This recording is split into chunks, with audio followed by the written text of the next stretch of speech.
Today on This Week Health. At some point, it's become about making it work for the business of healthcare. And I think it's not so much what can technology do, but how can technology be positioned so that it can help what healthcare is trying to do.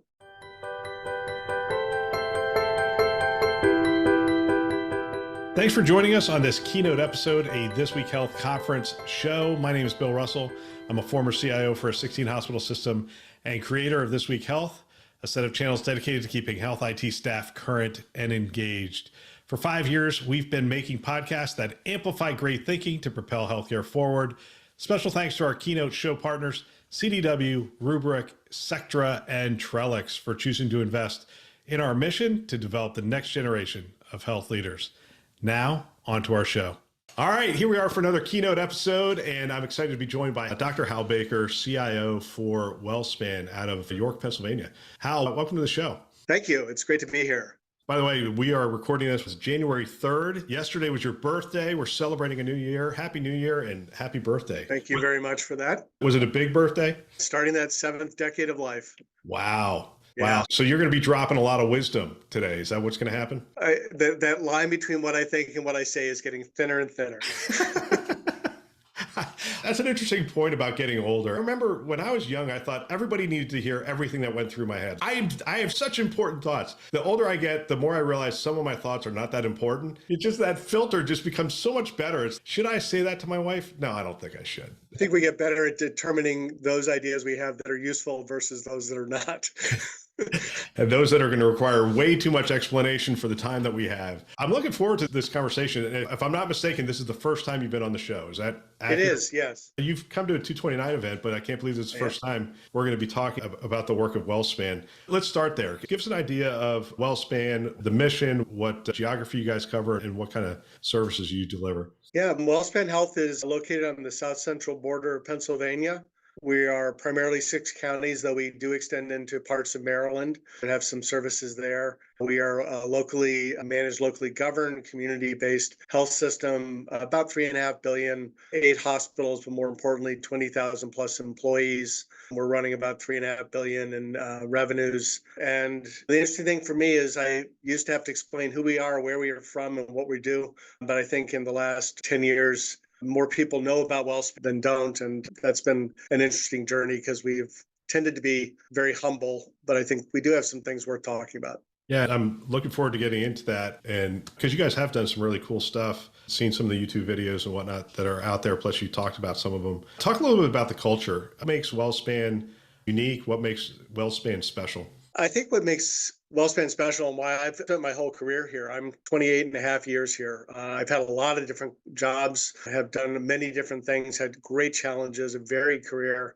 but never had to change houses. And the thing that makes Wellspan special is I think the culture and the people, the integrity of the organization, the ability to call on somebody and know that if you're aligning what you're asking with the mission, they're going to help you. And just having that absolute trust of each other that we will work as one. That's part of our mission statement, that we work together as one for our community. And I think that line is our tagline and center of our culture. So physician CIO, I love having physician CIOs on the show. To talk a little bit about your journey. So I assume you went there, you started your career there? I finished a general medicine fellowship at Johns Hopkins and came up to York as they were starting a faculty practice in ambulatory medicine. I have a homozygous deletion of my research gene, and I knew that a publisher perish world would not be great for me, but really loved teaching. I'd gotten involved with the American College of Physicians in their American College of Physicians online while I was at Hopkins,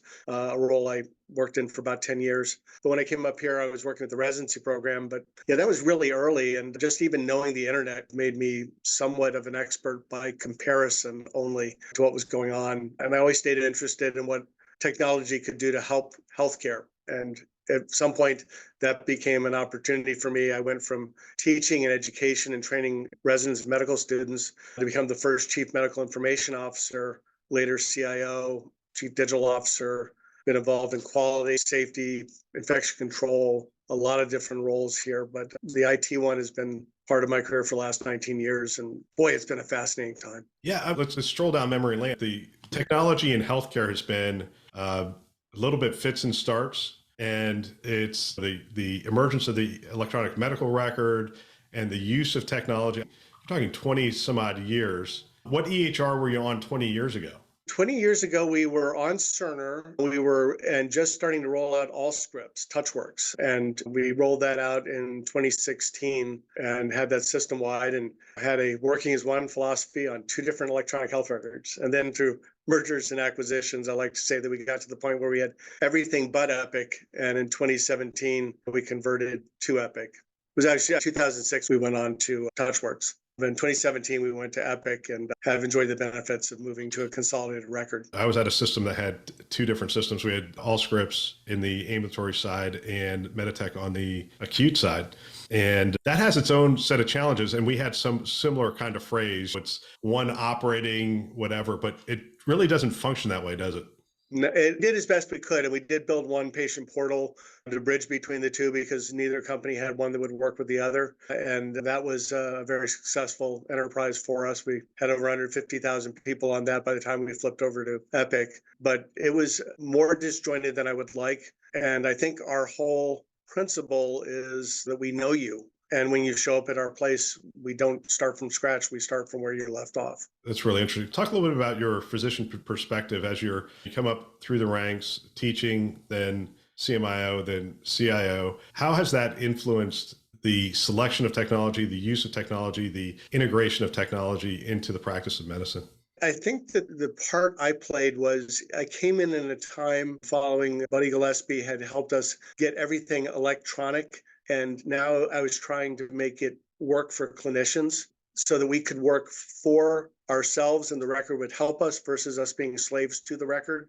The EHR has been a fantastic tool, but it often does have extremely strong accountability. You can't move forward unless you click certain boxes. And those tasks are great for the administrative purposes of the business of medicine, but they can sometimes distract from the focus. So we've really tried to work to make the systems help clinicians and try to fight that tension between supporting the completeness of documentation and the necessary care of the patient. I like to say that a hand holding a mouse can't be holding a hand. And I do think that the recent years and some of the AI stuff allowing us to just move the attention back to the patients has been very cool. Yeah, you guys have led the way. Maybe that's being a little bold in saying that, but you've definitely advanced the use of the scribe technology. I don't know what to call it. Ambient's the term I think we're using. Yeah, just the listening computer that writes a note for you. Yeah, you guys really have pushed that forward, have been written up a lot about that. Talk about your journey into that and what that has really meant to the organization, to the physician-patient relationship. We started out with Allscripts, and there we were getting a lot of pushback from our doctors. And I recognized that a lot of the pushback about the technology being dangerous and people are going to die and all the hyperbole that we physicians are often able to create at times around these changes was often people who are really competent fearing they're going to look stupid because they don't know how to type. They don't feel competent at computers. And we found that Dragon was very quickly able to help us neutralize some of those fears and allow people to just speak into the dictaphone instead of to the tape recorder and record their notes. And so we developed a relationship with Nuance and always had this idea that Nuance has been a listening company. And if they could get the computers to listen and essentially take over some of these tasks that are lots of clicks,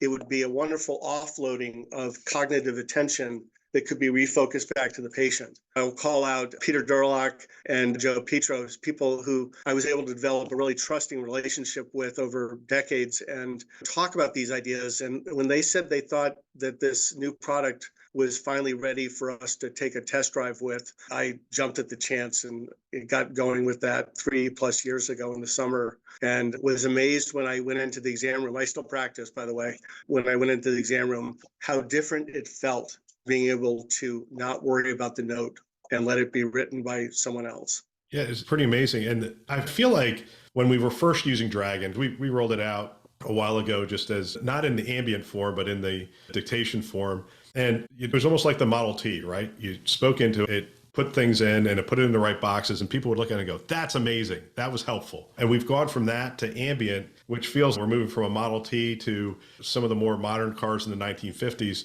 But it feels like we're also on the cusp of another renaissance with generative AI and the things it can do, and also just automation. Like we're starting to link things even beyond this, where we're doing natural language in these things. What do you envision from where you're at today? What do you envision the next thing might be in this space specifically? There are so many different possibilities coming forward to us. Some of them will be really cool and they'll be neat experiments. But what I really like is when something becomes useful to the technically agnostic clinician, the person who just wants to get through their day and doesn't really care how they do it.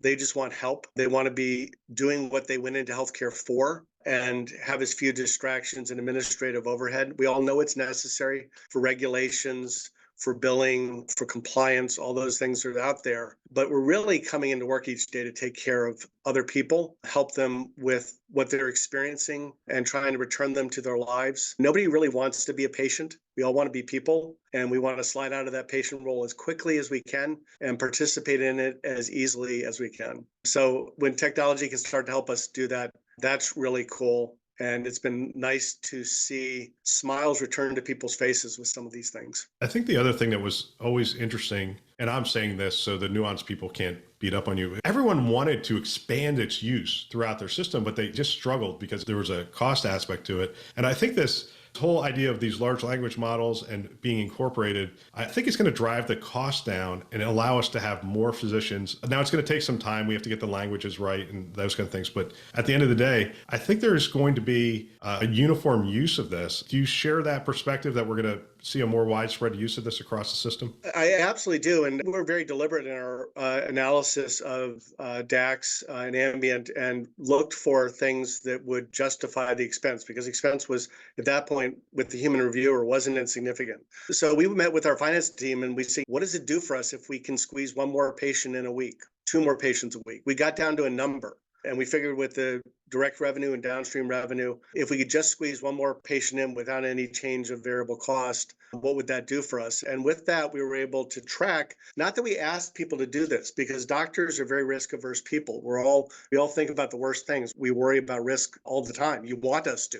We just observed what happened, and we found that our clinicians were seeing on average 12 more patients a month than they were before we had it. And that was enough to cover the cost. Now, we were working on access, so our people not using DAX were only adding 3 or 4, but that difference was enough to justify the expense. And it wasn't so much that people were being asked for it, but we all have a triage we do every day of priorities. We get asked for things, and depending on how stressed out we are, how exhausted we are, how much we think we're going to have to do before we can get home to our families, we answer yes or no on the moment. But I found myself just much more likely to add in another patient.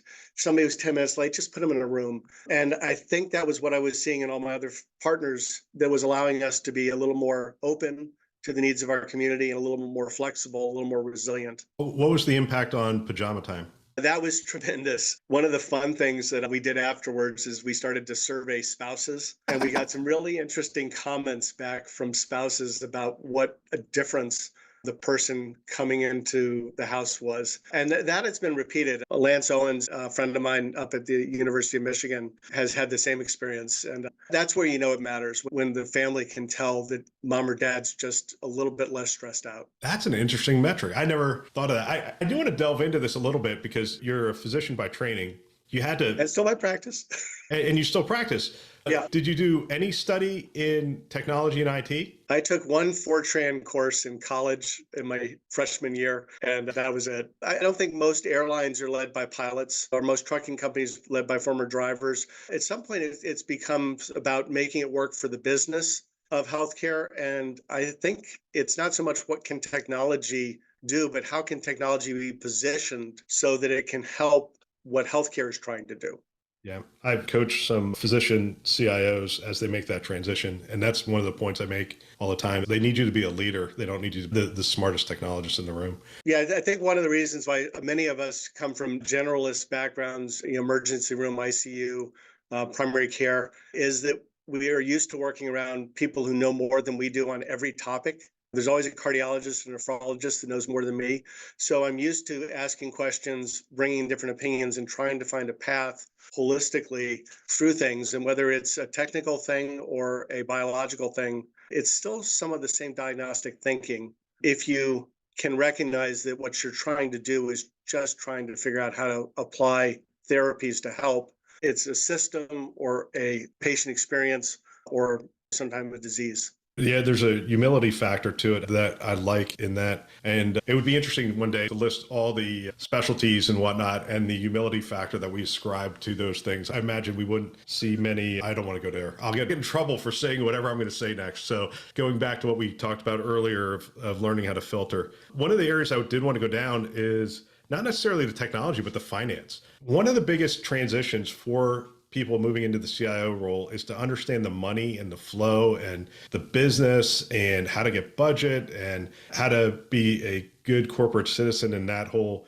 aspect. How did you come up to speed on the financial aspect of being a CIO? Admitting I didn't know very much, asking a lot of questions, going to some courses on learning how to calculate a net present value and understanding the difference between accrual-based accounting and cash flow. And just recognizing, once again, I needed to pull on the people with the MBAs and the CPA to help educate me. But early in my training, I'd actually developed a curriculum I called Introduction to Real Life, because medical school teaches a lot of things, but it doesn't teach financial planning. And so I had a lot of residents with hundreds of thousands of dollars of debt. And to this day, some of them thank me more for helping them set up an IRA than for teaching them anything useful clinically. Welcome to This Week Health, where every morning is an opportunity to transform your day with the power of health IT knowledge. Dive into our diverse podcasts on Spotify or Apple Music, featuring shows like Today and Keynote, bringing you insights from the forefront of healthcare technology. But there's more. Our daily insight emails deliver the latest health IT news directly to your inbox, ensuring you're always one step ahead. And for those on-the-go moments, our weekly clip notes summarize key points from our content, making it easier to stay informed, engaged, and aware of what's going on in the industry. And don't forget to visit our revamped website, especially the news section at This Week Health News. It's your curated hub for the most relevant news selected and summarized for your convenience. This Week Health is more than a platform. It's your daily partner in navigating the ever-evolving world of health IT. Subscribe, follow, and become a part of a community that's shaping the future of healthcare. This Week Health, where your journey into health IT excellence begins every day. That's interesting in and of itself. Let's talk about the patients for a little bit. The patients in your community. York is urban. Are you mostly urban centers? Do you go into Philadelphia? Our biggest city is York. We're adjacent to Lancaster, but our counties are in the hundreds of thousands, none in a million. We right now have touched about 850,000 noses in the last 18 months, and that's what we keep count of. But we have cities, small cities. Pennsylvania is a Commonwealth state. And often those cities have socioeconomic challenges. Philadelphia and Pittsburgh are our big, large cities, but Harrisburg's just up north. And we have Gettysburg, which is a very unique community. Yeah, actually, we talked about the ICD-10. You were the one I talked about it with that. The ICD-10 codes for bayonet injuries, yes, because during reenactments in July, sometimes you have bayonet injuries. And the ICD-10 code is? I don't remember it right now, but I could find it pretty quickly. Oh my gosh. Yeah. Or heat exhaustion from being in a wool coat doing a reenactment in the middle of the summer. Yes. I can only imagine. Let's talk about the patient experience and the balance of technology and personal, and how do you engage the patient, keep them informed, get them connected to the system, access. How does Wellspan think about that? How does your team put together a suite of solutions that moves the objectives forward? I think very early in our process, we were just starting to do the patient portal. I remember meeting with our CEO team and asking a question about whether we were going to put lab results into the computer or wait till the doctor was ready for the patient to see them. And it really was a fork in the road of, did we want to build the system that we were comfortable with as providers, or the one we wanted when we were patients, when it was our daughter who was waiting for a result, when it was our spouse, when it was us. And we chose to build a system we wanted for ourselves as patients over the one we were always comfortable with. And that guiding principle, that fork in the road, what I now call the golden rule, I think served us well because we were open notes before there was open notes. And a lot of the fears and the what ifs turned out to not happen. And the positive stories were there. We had those ideas of the devastating finding, the person who clicks on their CT scan result and finds out that they have inoperable cancer, but that they were clicking refresh every 10 minutes. They really wanted to know. They wanted reassurance, but at least they're going to go into that meeting the next day with answers. And we did put in things like a 24-hour hold when that was able to be done to give a chance to communicate that. We just constantly came back, what would we want if it was us? And that principle has helped a great deal. So the portal is your foundation for communicating, creating that connection between the patient community and the system? It's a very big part of our system. Approximately 3/4 of our patients have an active account, and we're one of Epic's leading users of MyChart, but we've built out a number of features around it. We've taken advantage with them. We've talked to them about new features, and many of which they brought from our old portal into their portal for things like proxy function. But it is a big part of our brand. And interestingly, as we've done research on our brand, we've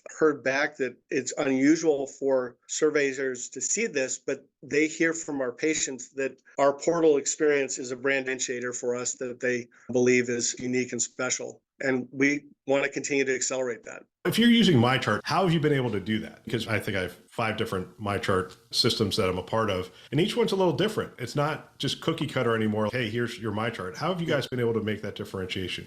It's not holding yourself back. It's making appointments available online. You can book an appointment with one of our orthopedic surgeons online today without even having an account. It's making all your appointments available. It's sending out scheduling tickets. When I order a CAT scan, giving the patient the ability to self-schedule that, ability to make their spouse a proxy without restriction, is just trying to walk through that. And then we've built out functionality around it. Like I did a refill of one of my medicines. I just took my phone and did a barcode scan. That's our technology. It's not in Epic, but it feels like it's part of the whole experience. The last part was technology. The rest of it you talked about was operations.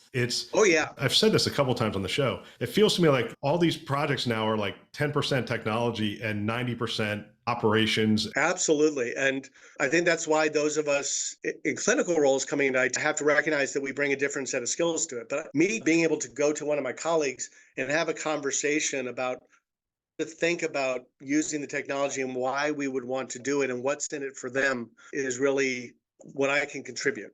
Is there a change in the business model? Are you guys going more at risk with the population and taking more value-based care more in that direction? We are certainly looking at that and looking at that shift. In our region, we don't have a lot of full capitation, but we've partnered with Capital Blue Cross on a product in the Medicare Advantage space. We do self-administration of our own employee base for our benefits, and we are also working with our underserved communities where the compensation often effectively makes it almost like capitation, where you want to do the right thing and keep expenses as low as possible. So we are looking at those type of things. What about virtual or at home? Is there a push in those directions? Absolutely, yes. We do a lot of work with devices for heart failure patients at home. We have been working with Key Care. We were one of their earliest clients to use their integrated approach with Epic for virtual on-demand care. Some people call it urgent care. We run it more as a family practice online. But that's been really interesting for us. And we're talking about a number of different opportunities with them, from behavioral health to wellness visits for our patients insured through our shared savings plan. I'm going to shift the conversation. This is going to be you and I just talking about the future here a little bit. And I appreciate it. I love the stuff that you've done, you and the team and the entire organization has done at Wellspan. But it feels to me like we're at an interesting point, especially with generative AI. And it comes back to that thing you said earlier, which is it's a technology. Like I introduce it to my parents and they're like, oh, this is pretty interesting. And they just sit down and they start asking you questions and whatnot. My parents are 86 years old. It's very accessible. The CIO, that there's something that's really fun about that, because a lot of times we have to think of and worry about adoption and how we're going to do these things. And there's things that are really scary about that, because all of a sudden people are like doing letters back to insurance carriers that are written from ChatGPT and whatnot. It's like, how are you looking at that? How are we going to navigate this really cool and accessible tool and this really cool and accessible tool? Yeah, I think carefully, but without lurking in the shadows. We've got to dive in, and embrace it. One of the most exciting things we've been working on is with nursing, some of the work we're doing with telesitting, but assisted telesitting, because that can be god awful boring. So you try to marry what the humans do with what the computers do. You're doing some like computer vision kind of trials or? Yeah, we have an increasing number of our patient rooms in the hospital have a camera that an AI algorithm is watching, not a recording, but watching concurrently, and can tell when a movement is a patient trying to get out of bed versus a patient trying to roll over, and highlight that screen for a virtual nurse who is watching 15 patients and alert them to look at this patient in particular. And it could even trigger a voice command to say, Hal, lay back down, somebody will be with you, if I was confused at the moment. It's trying to figure out how to marry the two together so that the things humans do and the things computers do are complementing each other. How's the room going to change? We're getting to some Star Trek moments. We've talked about ambient.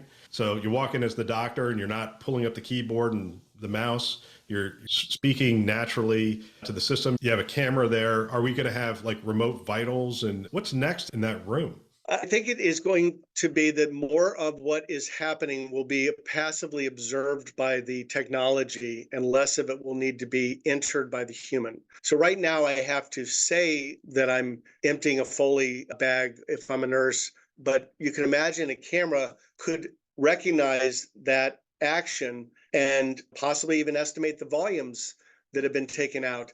All this stuff could be tracked passively. We're talking about repositioning people in a bed, which you need to do to prevent ulcers and breakdown when people are critically ill. If somebody's turning over, the camera can see that. Why does a human being need to go type that in the computer? They just did that. So thinking about the ways that the environment can become a listening, observing situation passively and tell what's going on versus having people constantly feed the beast. Yeah, that's interesting. It's beyond interesting because we've talked about burnout and those kind of things. I'm curious, the more of those mundane tasks, the more of those things that, feeding the beast, sitting in front of the computer, typing things in, pajama time, these are things that have been cited as really driving discontent. And there's been this push towards returning the physician and the clinician back to practicing medicine, the thing that they originally got in there for. As we put cameras into the rooms, you could really go in both directions. People could be like, hey, are you looking over my shoulder? Or they could say, hey, this is really nice. You're taking some of this mundane stuff off of my plate. This is helpful. Are there those kinds of conversations that still need to be had? Absolutely. One of our core principles, our values, is to presume positive intent, because when somebody races by us on the highway, we usually think they're a crazy bad driver versus their child's in the emergency room and they're trying to get there. That negative attribution bias is inherent in many of us. But if we can view these things as trying to be helpful and create credibility and trust, and those are won slowly and lost quickly, then I think we can be helpful with that. I mentioned the cameras in the room. Those cameras do not record. There's no playback. And that's been part of our trust promises, that we're not watching to catch you. We're having an AI watching to help you. And that's a dialogue. That's a key moment. I know that some health systems have put covers on them, they go down and whatever, but that really takes away a lot of the utility of having that camera in the room where you shut it off, you turn it on and that kind of stuff. I like this whole concept of it's not recorded. And I asked somebody about this and they said, look, legal came to us once and said, hey, we need the recording from that room. We just looked at them and said, it doesn't exist. And they're like, there's a camera there. It has to go to a computer where you don't understand. It feeds through the algorithm, it produces its output, and then it just drops on the floor. It's gone. And they said that was it. And legal just could not believe that we have cameras in rooms that aren't, but it has a function, and its function is not to record. Now, it can clearly, like in an operating room for those kind of things, I guess you could use those functions a little differently. You could use them just like that. We're using a company called Artisight. We're bullish on it because it's a platform more than a specific solution. I can use it to watch for patients turning over or patients at fall risk, but I can also use it in the parking garage to find an empty parking spot. I could also use it for inventory replacement in the storeroom. So using a technology in multi-purposes versus trying to have 15 different solutions that orchestrate together. That's one of the dangers for all of us, is we can find a cool solution and then we can get a second and a third. But once you start to have a mosaic, it doesn't come together. And I do think that maybe Judy was brilliant in choosing never to try to acquire other technology and integrate it, because there's been something that arose out of that I watched others struggle with the technology debt. You're entering your seventh decade. I assume you're not going to be doing this for another 20 years. Talk to me about the next generation. What does it look like for you to prepare the next generation? You like to teach, you like to pass it along. How do you prepare your organization for what comes next after you are out doing I'm sure you're going to retire and start doing reenactments. That's probably what you're going to do living in that area. It's a great career to have been in. I feel incredibly privileged. Love the people I work with, and we have brilliant people who work in our department who are really helping us move forward. So I'm very comfortable with who is going to be taking care of me. My kids are all in healthcare. I've got a son who works at Wake Med in Raleigh in an ICU. I've got a son graduating from med school. My daughter works in programming at Epic. I'm very bullish on healthcare because it's the one place where you get to come in every day and just try to do the right thing and just try to help people. And you're working with people who are aligned with you. For all the struggle, that's the good thing. I think one of the reasons why 229 works so well is because we're all mission aligned. We're all trying to do the same things to our communities. And so we share, and we're more collaborative than competitive. So I'm very bullish on the future. I think the other thing we've done at Wellspan is leaned in and developed relationships with our vendors, so to speak, those relationships with people at Nuance, people at Key Care, even Epic, Sumit, Rana, Shanvina, putting in the time to develop a credible relationship with those people makes all the difference in the world. Yeah, it's interesting when you talk about the next generation and making sure that WellSpan is well taken care of past your tenure. You're probably the first person I've heard talk about those partnerships. Those partnerships are are part of the continuity plan. If you have very strong partnerships with those key players, their teams have some of the institutional knowledge and are able to carry things forward. Absolutely. And none of us are indispensable. The sun will come up tomorrow, whether I'm here or not. But you've got to foster a culture with your team that honors the relationship that you may have been part of starting, but needs to continue past you and the person on the other side. And that's having an integrity that allows you to speak honestly, allows them to speak honestly, recognize when things are said in confidence, but also gives you the ability to have really crucial conversations when you need to, and know that there's a trusted relationship behind that, just as there is with your coworkers or your family members. This is going to be the last question here, but you're doing some investments there. So WellSpan is one of the organizations that does some investing in startups and filling some gaps that exist and those kind of things. Give me just one area where you're like, hey, here's a gap, here's an interesting solution, something that we're keeping an eye on that we think might have a future in healthcare?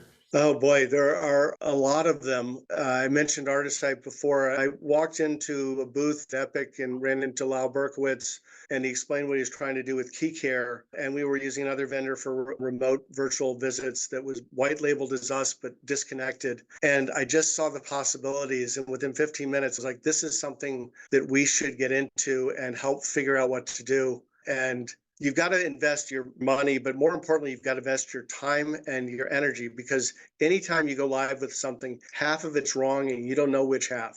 And so you've got to iterate and be resilient and have people who can lead with you and persevere with the vision of what could be versus what is. So we've been both an investor, but also a sweat equity investor with that team. And I'm really bullish around what it can do by integrating what is good about Epic to allow essentially different health systems to work really together, because their platform allows essentially contracted vendors to feel like they're part of WellSpan and delivering care to our patients. It's interesting you mentioned Artisight and Key Care. My experience after talking to Andrew, CEO of Artisight, and Lyle, CEO of Key Care, literally after the first time they explained to me what they're doing and whatnot, I was like, I wanted to reach in my pocket and go, how much can I invest? I wish I had this when I was CIO, and both of them are doing quite well, I think, right now. They're both very good at explaining the why in a way that a layperson can understand. And essentially, that's one of the origins of being a doctor. It's being a teacher. It's being able to translate not just what you should do to treat your COPD, but why you would want to do it and how it's going to make your life better. And those two are very talented people that I've really enjoyed working with. Yeah, both physician CEOs and doing a great job. Dr. Hal Baker, CIO, WellSpan. Hal, thanks for coming on the show. And I look forward to catching up with you again at a Gosh, there's so much coming up. Who knows we'll catch each other, but we'll definitely see each other at a 229 event coming up here shortly. Yeah, thank you for setting up that program. That's been a great one. Appreciate it. I love the chance to have these conversations. I think if I were a CIO today, I would have every team member listen to a show like this one. I believe it's conference level value every week. If you want to support This Week Health, tell someone about our channels. That would really benefit us. We have a mission of getting our content into as many hands as possible. And if you're listening to it, hopefully you find value. And if you could tell somebody else about it, it helps us to achieve our mission. We have two channels. We have the conference channel, which you're listening to, and This Week Health Newsroom. Check them out today. You can find them wherever you listen to podcasts, Apple, Google, Overcast. You get the picture. We are everywhere. We want to thank our Keynote partners, CDW, Rubrik, Sectra, and Trellix, who invest in our mission to develop the next generation of health leaders. Thanks for listening. That's all for now.